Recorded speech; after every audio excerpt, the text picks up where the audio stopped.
రుద్రకు ఒక వృద్ధుడు కనిపిస్తాడు. రుద్రను మేఘాల కోటకు వెళ్లమని చెప్పి అతను మాయమైపోతాడు. ఇప్పుడు ఎక్కడికి వెళ్లాలనే అయోమయంలో అడవిలో నిల్చుని ఉన్నాడు రుద్ర. దట్టమైన మంచు పడ్డ ఆ అడవి అతనికొక మార్గాన్ని చూపించింది. అప్పటి వరకు చిందర వందరగా ఉన్న దారి అతని కోసమే దారి ఏర్పాటు చేసినట్లు మేఘాల కోట వైపు దారి చూపించింది. ఎన్నో అనుమానాలతో రుద్ర మేఘాల కోట వైపు అడుగులు వేశాడు. రుద్రకు కనిపించిన వృద్ధుడు శంకరాచార్య. అందరూ అతన్ని ఆచార్య అని పిలుస్తారు. ఆయన సకల విద్యల్లో సంపన్నుడు. ముఖ్యంగా మర్మకళలో ప్రావీణ్యం పొందిన రాజగురువు. మంచి నైపుణ్యం ఉన్న శిష్యుడి కోసం ఆయన ఎన్నో సంవత్సరాలుగా ఎదురు చూస్తూ ఉన్నాడు. రుద్ర కటాక్షం పొందిన రోజు రాత్రి ఎప్పుడైతే వెలుతురు ఆకాశానికి చేరిందో కొన్ని మైళ్ల దూరంలో ఉన్న ఆచార్య ఆ వెలుగును చూశాడు. అతనికి సరైన శిష్యుడు దొరికాడని ఆచార్యకు అనిపించింది. అందుకే కంప్లీ నగరం వైపు ఆచార్య ప్రయాణం సాగించాడు. మార్గ మధ్యలోనే రుద్రను కలిసి అతన్ని మేఘాల కోటకు ఆహ్వానించి మాయమైపోయాడు. రుద్ర అందమైన ఆ బాటలో ప్రయాణాన్ని సాగించాడు.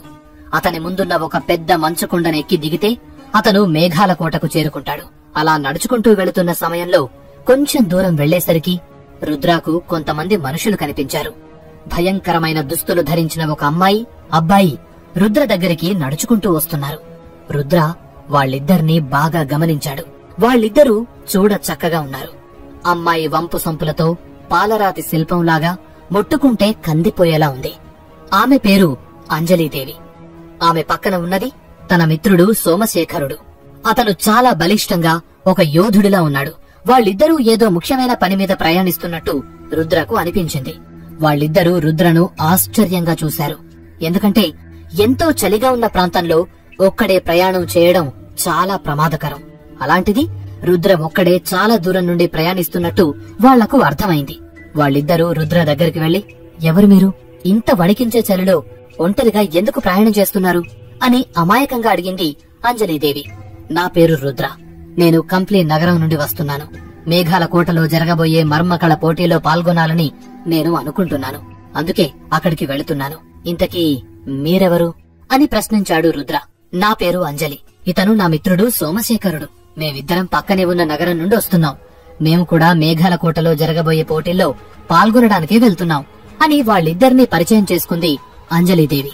ఆమె పక్కనే ఉన్న సోమశేఖరుడు రుద్రను యగాదిగా చూసి, ఏంటి నువ్వొక్కడివే ప్రయాణం చేస్తున్నావు? నీకు తోడుగా ఎవరూ రాలేదా అని వెటకారంగా అడిగాడు. లేదు, నేనెప్పుడూ ఒంటరిగానే ప్రయాణిస్తాను. నాకంటూ ఎవరూ లేరు. నేను ఇలా ఉండడమే నాకు చాలా ఇష్టం అని సమాధానం చెప్పాడు రుద్ర. ఇలా చూడు, నువ్వనుకున్నట్టు ఇది ఊరు ప్రయాణం కాదు. ఎంతో ప్రమాదకరమైన ప్రయాణం. ఇక్కడ భూమి రక్తాన్ని కోరుకుంటూ ఉంటుంది. ఎప్పుడైనా ఏదైనా జరగొచ్చు. ఏదైనా జంతువు వచ్చి అమాంతం నిన్ను మింగేయొచ్చు. చాలా జాగ్రత్తగా ఉండాలి అన్నాడు సోమశేఖరుడు. ఇది ప్రమాదకరమైన దారి అని తెలిసే ఒంటరిగా ప్రయాణం చేస్తున్నాను అని ధీటుగా సమాధానం చెప్పాడు. అంజలి రుద్రను బాగా గమనించింది. అతను భయంకరమైన బూడిద రంగు తోడేలు చర్మాన్ని కప్పుకుని ఉన్నాడు. అంటే ఖచ్చితంగా అతని చేతులతోనే దాన్ని చంపి దాని తోలుని సొంతం చేసుకున్నాడని అంజలికి అర్థమైంది. దాన్ని బట్టి అతను ఎంత పెద్ద వీరుడో అంజలి పసిగట్టింది. సరే, చాలా దూరం నుండి ప్రయాణం చేస్తున్నట్టున్నారు. మీరు ఏమైనా తిన్నారా లేదా అని అడిగింది అంజలి. ఆ మాట రుద్ర మనసును తాకింది. ఎందుకంటే కొన్ని సంవత్సరాలుగా ఆప్యాయంగా తిన్నావా అని ఎవరూ అడగలేదు. ముక్కు మొహం తెలియని ఆమె అలా అడగడం అతనికెంతో సంతోషంగా అనిపించింది. ఆమె వైపు చూసి, నేను తిన్నాను అని సమాధానం చెప్పాడు. పర్వాలేదు, మా దగ్గర తగినంత భోజనం ఉంది. మీకు ఎటువంటి అభ్యంతరం లేకపోతే మాతో కలిసి భోజనం చేయొచ్చు అని ఆప్యాయంగా అడిగింది. కాని రుద్ర ప్రేమగా తిరస్కరించాడు. అంజలీదేవి రుద్రతో ఆప్యాయంగా మాట్లాడడం చూసి సోమశేఖరుడు తట్టుకోలేకపోయాడు. రుద్ర కూడా సరైన వీరుడని సోమశేఖరుడు కనిపించింది. ఇలా చూడు రుద్ర, మనం వెళ్లే దారిలో చాలా భయంకరమైన జంతువులు ఇంకా మనుషులు కూడా ఉంటారు. మనం మేఘాల కోటకు వెళ్లేలోపు దారిలో ఇంకా కొన్ని శక్తుల్ని పెంపొందించుకోవాలి. ఇక్కడ దగ్గరలో మంచు ఎలుగుబంటి తిరుగుతోందని చెప్పారు. దాన్ని చంపితే దాని దగ్గరుండే వజ్రం మన శక్తిని పెంపొందించుకోవడానికి ఉపయోగపడుతుంది. నువ్వు మాతోరా, మనిద్దరం కలిసి దాన్ని చంపేద్దాం అని అన్నాడు సోమశేఖరుడు. ఆ విషయం విన్న రుద్రకు ఆశ్చర్యంగా అనిపించింది. అలాంటిదొకటుందా అనుకుని, పర్వాలేదు, నేను ఒంటరిగానే ప్రయాణం చేస్తాను. నాకుండే శక్తులు నాకు చాలు. కొత్త శక్తులేమీ అవసరం లేదు అని ఘాటుగా సమాధానం చెప్పాడు రుద్ర. అతను ముక్కుసూటిగా మాట్లాడడం అంజలీదేవికి బాగా నచ్చింది. సోమశేఖరుడు అతని మాటలకు కొంచెం నొచ్చుకొని, సరే నీ ఇష్టం, మనం మేఘాల కోటలో కలుసుకుందాం అని ఎవరి దారిన వాళ్లు వెళ్లిపోయారు. సోమశేఖరుడు, అంజలీదేవి ఆ ఎలుగుబంటిని వెతుక్కుంటూ వెళ్లారు. కాని రుద్ర మాత్రం మేఘాల కోట వైపు ప్రయాణం సాగించాడు. ఎవరూ లేని ఏకాంతంగా ఉన్న ఒక ప్రదేశానికి చేరుకున్నాడు రుద్ర. ఇంతలో అతని వెనక ఎవరో వేగంగా వస్తున్నట్టనిపించి కొంచెం అనుమానంతో వెనక్కి తిరిగి చూశాడు. రుద్ర కళ్లు పెద్దవయ్యాయి. అతని రోమాలు నిక్కబొడుచుకున్నాయి. అతని కళ్ల ముందు ఎంతో బలమైన ఎలుగుబంటి కనిపించింది. అది వేగంగా వచ్చి రుద్ర గుండెల మీద గుద్దింది. ఆ దెబ్బతో రుద్ర ఎగిరి 10 అడుగుల దూరం పడ్డాడు. ఆ ఎలుగుబంటి అతని వైపు ఆవేశంగా పరిగెత్తుకుంటూ వస్తోంది. అది చాలా బలిష్టంగా ఉంది. ఒక చేత్తో ఒకేసారి 10 మందిని చంపగలిగిన శక్తి దాని సొంతం. దాన్ని చంపటం అంత సులభమైన పని కాదు. 3-4 సార్లు కటాక్షం పొందిన వాళ్లు దాంతో పోరాటం చేయగలరు. అలాంటిది రుద్ర కేవలం ఒక్కసారి మాత్రమే కటాక్షాన్ని పొంది ఉన్నాడు. దాన్ని చంపడం అసాధ్యం. ఆ ఎలుగుబంటి చాలా ఎత్తుగా తెల్లని బొచ్చుతో అందంగా ఉంది. రుద్ర కొంచెం తేరుకొని పైకి లేచాడు. అతని కత్తి తీసుకుని ఆ ఎలుగుబంటి మీద దాడి చేయడానికి ప్రయత్నం చేశాడు. కాని అది కత్తిని పక్కకు తోసేసి రుద్ర మీద దాడి చేస్తూనే ఉంది. ఆ ఎలుగుబంటి అంత బరువున్నప్పటికీ ఒక్కొక్క దిక్కుకు ఎగిరెగిరి దూకుతూ అతని మీద దాడి చేసింది. రుద్ర కింద పడిపోవడంతో ఆ ఎలుగుబంటి కొంచెం సేద తీర్చుకుని ఆవేశంగా అతని మీదకు దూకడానికి ప్రయత్నం చేసింది. ఆ సమయంలో పక్కనే ఉన్న ఖడ్గాన్ని తీసుకుని దానికి అడ్డంగా పెట్టాడు రుద్ర. ఆ ఖడ్గం నేరుగా ఎలుగుబంటి నోట్లో గుచ్చుకొని కపాలంలో నుంచి బయటకొచ్చింది. అది రుద్ర మీద పడి చనిపోయింది. దాన్ని పక్కకు తోసిన రుద్ర పైకి లేచి తన ఒంటి మీదున్న గాయాలు చూసుకుంటున్నాడు. ఆ ప్రదేశమంతా ఎలుగుబంటి రక్తంతో నిండిపోయింది. ఆ రక్తపు మడుగులో ఒక చిన్న మెరుపు అతనికి కనిపించింది. అదే ఎలుగుబంటి నోట్లో నుండి బయటపడ్డ ఒక వజ్రం. దాంతోపాటు కొన్ని తాళపత్ర గ్రంథాలు కూడా కనిపించాయి. రుద్ర ఆ గ్రంథాల్ని చేతిలోకి తీసుకున్నాడు. ఇక ఆ ఎలుగుబంటిని పక్కకు జరిపి ఆ వజ్రాన్ని తీసుకునే ప్రయత్నం చేశాడు. ఆగిపో, అక్కడే ఆగిపో. అక్కడి నుండి ఒక్కడుగు కూడా ముందుకు వేయొద్దు. ఆ వజ్రం నాకు సొంతం. దానికోసమే ఎన్నో సంవత్సరాలుగా నేను ఎదురు చూస్తున్నాను. దాన్ని తాకావంటే నీ కంఠం కోస్తాను అని ఒక అరుపు వినిపించింది. రుద్ర అప్పటికే ఎలుగుబంటి దగ్గర దెబ్బలు తిని బలహీనంగా ఉన్నాడు. నిస్సహాయంగా అతను పక్కకు తిరిగి చూశాడు. అక్కడికి సోమశేఖరుడు, అంజలీదేవి వచ్చారు. దీన స్థితిలో ఉన్న రుద్రను చూసి అంజలీదేవి మనసు కరిగిపోయింది. సోమశేఖర, ఒకసారి ఆ వీరుణ్ణి చూడు. అతని ఒంటి మీద గాయాలు చూడు. వాటిని చూస్తేనే అర్థమవుతోంది అతను ఎంత కష్టపడి దాన్ని చంపాడు అని. ఇంత కష్టపడ్డ అతనికి ప్రతిఫలం దక్కకపోవటం న్యాయం కాదు. ఆ వజ్రాన్ని అతనికే వదిలే అని సలహా ఇచ్చింది. ఆ మాట విన్న సోమశేఖరుడు కోపంగా ఆమె మీదకు విరుచుకుపడ్డాడు. నువ్వేంటి అతనికి వత్తాసు పలుకుతున్నావు? నీకు తెలీదా ఆ ఎలుగుబంటి కోసం నేను ఎంత ప్రయత్నం చేశానని? ఏదేమైనా సరే ఆ వజ్రం నాది. అది నాకే సొంతం. దాన్ని వేరే ఎవరైనా దక్కించుకోవాలనుకుంటే నాతో పోరాడి గెలవాలి అని తన కత్తిని బయటకు తీశాడు. సోమశేఖరుడు వింధ్య సామ్రాజ్యానికి చెందిన నందా వంశస్థుడు. ఆ వంశంలో వాళ్లందరూ కూడా మూర్ఖులు, వెనక ముందు ఆలోచించే స్వభావం లేనివాళ్లు. ఏదనుకుంటే అది జరగాల్సిందే. సోమశేఖరుడు అప్పటికే 2 సార్లు కాళీమాత కటాక్షం పొందాడు. అయినప్పటికీ ఆ ఎలుగుబంటిని చంపగలిగేవాడు కాదు. ఎందుకంటే అది అంత బలమైంది. కాని రుద్ర దాన్ని చంపడం ఇక్కడ విచిత్రం. అతనెంతో కష్టపడి సంపాదించుకున్న వజ్రానికి పోటీ వస్తున్న సోమశేఖర మీద కత్తి దువ్వడానికి రుద్ర కూడా సిద్ధమయ్యాడు. ఇలా చూడు, ఒక్కడే అంత పెద్ద ఎలుగుబంటిని చంపి వీరుడిలా నిల్చుని ఉన్నాడంటే అతను సామాన్యుడిలా కనిపించటం లేదు. ఇప్పుడు అనవసరంగా నువ్వు అతనితో పోటీ పెట్టుకుని ఇబ్బందిలో పడొద్దు. ఆ వజ్రాన్ని అతనికే వదిలే అని సలహా ఇచ్చింది అంజలీదేవి. ఆమె సోమశేఖరుడు మంచి కోసమే మాట్లాడుతోంది. కాని ఆ మాటలు రుద్రకు వత్తాసు పలుకుతున్నట్లుగా సోమశేఖరుడు అర్థం చేసుకున్నాడు. ఇలా చూడు, నువ్వు కొంత సమయం మాట్లాడకుండా ఉండటం ఎంతో మంచిది.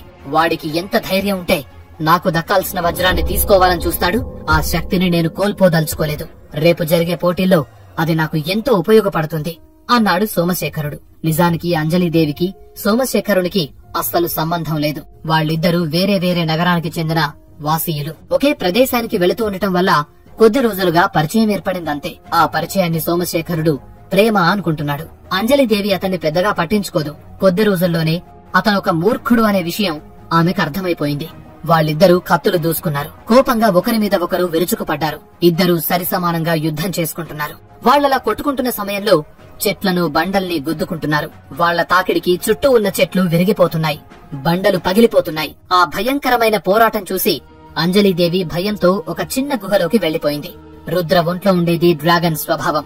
అయినప్పటికీ అతను ఆ డ్రాగన్ ని బయటకు తీసుకురాలేదు. వీలైనంత వరకు అతను సాధన చేసిన మర్మ కళ్ళను మాత్రమే ఉపయోగించాడు. సోమశేఖరుడు ఎంత ప్రయత్నం చేసినా రుద్ర ఒంటి మీద చిన్న గాయాన్ని కూడా చెయ్యలేకపోయాడు. చివరిగా ఆవేశంగా అతని మీదకొచ్చిన సోమశేఖరుడి గుండెల్లో కత్తిని గూర్చి అమాంతం ఒక్క అడుగు పైకి లేపి అలా చెట్టుకు వేలాడదీశాడు రుద్ర. ఆ కత్తి తీస్తే సోమశేఖరుడి ప్రాణం పోతుంది. అతన్ని అలాగే చెట్టుకొదిలేసి ఆ వజ్రాన్ని తీసుకునే ప్రయత్నం చేశాడు రుద్ర. ఇంతలో వెనక నుండి అతనికి సోమశేఖరుడి మాటలు వినిపించాయి. ఈ పోరాటం ఇక్కడితో ముగిసిపోయిందనుకోకు. నా సోదరుడు నీకోసం వస్తాడు. ఒక పెద్ద సైన్యంతో వస్తాడు. నీ మీద ప్రతీకారం తీర్చుకుంటాడు అని బలవంతంగా అన్నాడు. ఎంతైనా వీరుడు కదా. బాధగా చచ్చిపోతే అసహ్యంగా ఉంటుందని చనిపోయే ముందు కూడా నవ్వుతూనే ఉన్నాడు. రుద్ర అతని మాటలు పట్టించుకోకుండా ఆ వజ్రాన్ని తీసుకుని అక్కడి నుండి వెళ్లే ముందు సోమశేఖరుడి గుండెల్లో ఉన్న కత్తిని బయటకు తీశాడు. ఎప్పుడైతే ఆ కత్తి బయటకొచ్చిందో సోమశేఖరుడి ప్రాణం పూర్తిగా పోయింది. ఇంతలో గుహలో ఉన్న అంజలీదేవి భయంగా బయటకొచ్చింది. సోమశేఖరుడు చనిపోవటం చూసి ఆమె ఆశ్చర్యపోయింది. చచ్చిపడి ఉన్న సోమశేఖరుడు దగ్గరికి వెళ్లి, నీకెంతగానో చెప్పాను, నా మాట వినలేదు. ఇప్పుడు చూడేం జరిగిందో అని కన్నీళ్లు పెట్టుకుంది అంజలీదేవి. అయినా నీకోసం నేను ఆ పోటీలకు వెళ్లకుండా ఉండలేను. అక్కడికి వెళ్లడం నా ఆశయం. నిన్నిలా ఇక్కడ వదిలేసి వెళుతున్నందుకు నన్ను క్షమించు అని చెప్పి ముందుకు సాగింది. నువ్వు ఒంటరిగా వెళ్లాల్సిన అవసరం లేదు. నేను నీకు తోడుగా వస్తాను. నువ్వు నన్ను చూసి భయపడాల్సిన అవసరం లేదు. ఈ గొడవ మా ఇద్దరికి సంబంధించింది. నీతో నాకు ఎలాంటి విరోధం లేదు అన్నాడు రుద్ర. ఆ మాట చెప్పిన తర్వాత రుద్ర ముందుకు నడిచాడు. అతని వెనక నిలుచుని ఉన్న అంజలీదేవి చచ్చిపడి ఉన్న సోమశేఖరుణ్ణి, ఎలుగుబంటిని ఒకసారి బాగా గమనించింది. ఆమెకు రుద్రతో కలిసి ప్రయాణించడం కొంచెం భయంగా అనిపించింది. అందుకే రుద్రకు కొంచెం దూరంగానే నడుచుకుంటూ వెళ్ళింది. ఎందుకంటే తనకు వేరే దారి లేదు. వాళ్ళిద్దరూ భయంకరమైన కొండ కోనలు దాటుకుంటూ వెళుతున్నారు. చీకటి పడింది. అంజలీదేవి ఎవ్వర్నీ నమ్మదు. అందుకే ఆమె రుద్రకు కొంచెం దూరంగానే నడుస్తోంది. రుద్ర వీపుకు తగిలించుకున్న కత్తి వెలుతురులో ఆమె అడుగులు వేసుకుంటూ వస్తోంది. అది మంచు ప్రాంతం కావటం వల్ల చలి తాకిడి ఎక్కువగా ఉంది. వణికిపోతున్న చలిలో దూరంగా వాళ్లు ఇద్దరూ నడుచుకుంటూ వెళ్తున్నారు. ఇంతలో ఒక పెద్ద గర్జన వినిపించింది. అది వింటూనే వాళ్ళిద్దరూ ఉన్న స్థలంలోనే ఆగిపోయారు. చిన్న శబ్దం కూడా రాకుండా చుట్టుపక్కల గమనించారు. అప్పటికి అంజలీదేవి రుద్రకు 5 అడుగుల దూరంలో ఉంది. రుద్ర నిదానంగా కత్తి తీయబోయాడు. ఆ గర్జన వాళ్ల వెనక నుండి వస్తుందని అంజలీదేవి పసిగట్టింది. రుద్ర, ఆవేశానికి ఇది సమయం కాదు. ఇంత చలిలో రాత్రిపూట పోరాడడం మనుషులకు అంత మంచిది కాదు. వీలైనంత వరకు తప్పించుకోవడానికి ప్రయత్నం చేద్దాం. నాకు తెలిసి ఆ మృగం మన వెనకాలే ఉన్నట్టుంది. మనం వేగంగా ముందుకు పరిగెత్తుకుంటూ వెళ్తే అది మనల్ని చేరుకోలేదు అని సలహా ఇచ్చింది అంజలీదేవి. రుద్రకు ఆ సలహా సరైందనిపించింది. వెంటనే కత్తిపట్టు వదిలి ఇద్దరు ఆవేశంగా ముందుకు పరిగెత్తుకుంటూ వెళ్లారు. అలా ఆగకుండా చాలా దూరం వెళ్లిపోయారు. ఇంతలో వాళ్ల దారికి అడ్డుగా ఒక చెట్టు పడి ఉండటం గమనించారు. ఆ చెట్టును అడ్డు తొలగిస్తే గాని వాళ్లు అక్కడి నుండి ముందుకెళ్లలేరు. అప్పటికే వాళ్ళిద్దరూ బాగా అలసిపోయి ఉన్నారు. అక్కడ ఒక చిన్న గుహ కనిపించింది. పరిగెత్తి అలసిపోయిన వాళ్ళిద్దరూ ఆ గుహలోకి వెళ్లి తలదాచుకున్నారు. అంజలి చలికి వణికిపోతోంది. ఆమె శరీరంలో అణువణువు వేడిని కోరుకుంటోంది. ఆ సమయంలో ఆమె చూపు రుద్ర మీద పడింది. ఈ చలి తాకిడికి తట్టుకోలేక ఎక్కడ తప్పు చేసేస్తుందో అని అంజలి భయపడిపోయింది. తనను తాను నియంత్రణ చేసుకున్నప్పటికీ ఒకవేళ రుద్ర ఆమె మీద విరుచుకుపడితే ఆమె అతన్ని ఆపలేదు. ఎందుకంటే అక్కడి పరిస్థితి అలా ఉంది. ఇప్పుడు ఈ గండం నుంచి ఎలా బయటపడాలని అంజలి ఆలోచిస్తూ ఉంది. అదే సమయంలో రుద్ర పైకి లేచి ఆమె వైపు అడుగులు వేశాడు. రుద్ర అంజలి ఒకటవుతారు.